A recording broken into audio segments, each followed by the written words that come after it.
Upgrade +2 स्कूलों में होगी शिक्षकों की नियुक्ति। वहीं सहायक आचार्य भर्ती में सीटेट अभ्यर्थियों की फॉर्म को हटाया जाएगा। जी हां साथियों, इस वीडियो में 2 नोटिफिकेशन निकल कर आया है जो मैं वीडियो में बताने जा रहा हूं। जय हिंद, नमस्कार, जोहार। साथियों, चैनल में नया है तो चैनल को अवश्य सब्सक्राइब करके वीडियो को लाइक और दोस्तों तक शेयर अवश्य करें। आइए देखते हैं क्या पूरा नोटिफिकेशन निकल करके आया है। तो साथियों, सबसे पहले मैं जो आज हिंदुस्तान अखबार में छपा है उसको दिखाना चाह रहा हूं। तो आप यहां देख पा रहे हो कि अपग्रेड +2 स्कूलों में होगी शिक्षकों की नियुक्ति। और इसका एक और यहां पॉइंट आप देख पा रहे होगे कि 26,000 शिक्षकों की नियुक्ति से पहले सीटेट आवेदकों की होगी स्क्रूटनी, अर्थात उनके फॉर्म को हटा दिया जाएगा। और वहीं एक चीज और नीचे है कि जेटेट से पद नहीं भरे तो फिर से नियुक्ति के लिए निकाला जाएगा विज्ञापन। तो आप बातों को समझ रहे होंगे, मैं बात करता हूं सिलसिलेवार। जैसा कि आप यहां देख पा रहे हैं, बोले शिक्षा मंत्री, ठीक है। शिक्षा मंत्री ने क्या बोले हैं वो देखिए कि प्रदेश के शिक्षा मंत्री रामदास सोरेन ने शनिवार को कहा कि प्रदेश में +2 स्कूलों के रूप में उत्क्रमित किए गए विद्यालयों में शिक्षकों की नियुक्ति जल्द की जाएगी। तो तैयार हो जाइए पीजीटी की तैयारी करने वाले। इसके लिए नए सिरे से पद सृजित किए जाएंगे। इसके बाद नियुक्ति प्रक्रिया शुरू हो जाएगी। अर्थात यहाँ बताया गया जितने भी हाई स्कूल थे उनको अपग्रेड करके +2 बना दिया गया है, लेकिन वहां अभी तक शिक्षकों की बहाली नहीं हुई है। अब वहां के लिए पद सृजित किए जाएगा और शिक्षकों की बहाली की जाएगी। वे जमशेदपुर के निर्मल गेस्ट हाउस में पत्रकारों से बातचीत कर रहे थे। मंत्री ने कहा कि हाई स्कूलों को +2 में उत्क्रमित तो कर दिया गया था, लेकिन इनमें शिक्षकों का अभाव है। इससे शिक्षकों की गुणवत्ता के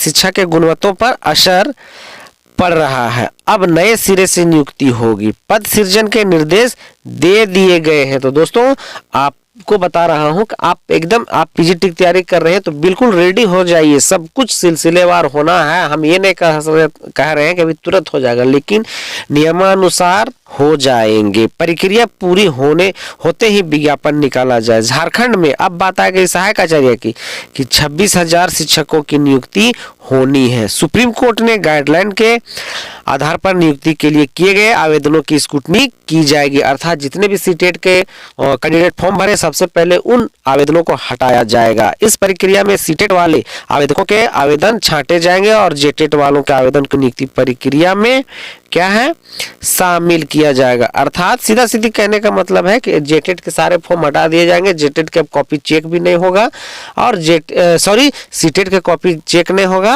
और जेटेट वालों के लिए अब एक सुनहरा मौका है, कह सकते हैं जेटेट वालों के लिए अब चांदी ही चांदी हो गया है। आगे है दोस्तों कि रामदास सोरेन ने कहा कि सुप्रीम कोर्ट के निर्णय के अनुसार नियुक्ति होगी। ऐसे में 26,000 पदों की सीटेट अभ्यर्थियों को हटाने के बाद भरा नहीं जा सकता। अर्थात उनका ऐसा मानना है कि जब सीटेट वालों को हटा दिया जाएगा तो जो 26,000 सीटों में बहाली होनी है वह नहीं भर पाएगा, ठीक है, क्योंकि उतने जेटेट के अभ्यर्थी नहीं है या उतने सफल नहीं हो पाएंगे। जैसा भी उनका अपना है, लेकिन वो कह रहे हैं कि सीटें रिक्त रह जाएंगी, खाली पड़े रह जाएंगे। वर्तमान में किए गए आवेदनों के आधार पर जेटेट अभ्यर्थियों को शामिल कर नियुक्ति की जाएगी। वो स्पष्ट कर दिए सुप्रीम कोर्ट के निर्देशानुसार कि जेटेट का ही सिर्फ बहाली होनी। इससे बचे पदों पर बाद में विज्ञापन निकालकर फिर से नियुक्ति प्रक्रिया पूरी की जाएगी। जो सीटें बच जाएगी उसमें क्या है, फिर से दोबारा जो 24,000 की सीटें निकलनी है उसके साथ निकाला जाएगा, या फिर जैसा निर्णय लेगी कमेटी उस हिसाब से उसमें किया जाएगा। अब आगे है कि फिलहाल जितने आवेदन जमा किए गए हैं उसके आधार पर नियुक्तियां होगी। शिक्षा मंत्री ने कहा कि फिलहाल शिक्षकों की कमी सरकारी शिक्षा के लिए सबसे बड़ी चुनौती है। नियुक्तियां निकालकर इसे जल्द ठीक किया जाएगा। तो दोस्तों, एकदम से आप तैयारी में लग जाइए। खास करके जो शिक्षक बनना चाह रहे हैं, खास करके प्राइमरी शिक्षक बनना चाह रहे हैं, खास करके हाई स्कूल के शिक्षक बनना चाह रहे हैं, खास करके पीजीटी के शिक्षक बनना, सभी स्कूलों में शिक्षकों की नियुक्ति की जाएगी। तो आप रेडी हो जाइए, तैयार हो जाइए। जैसा भी नोटिफिकेशन आएगा मैं आप तक पहुंचाता रहूंगा। वीडियो में बने रहने के लिए आप सबका बहुत बहुत शुक्रिया। और भी इस तरह का वीडियो पाने के लिए हमारे चैनल को अवश्य सब्सक्राइब कर ले। तो अभी तक के लिए इतना ही दोस्तों, थैंक यू, धन्यवाद।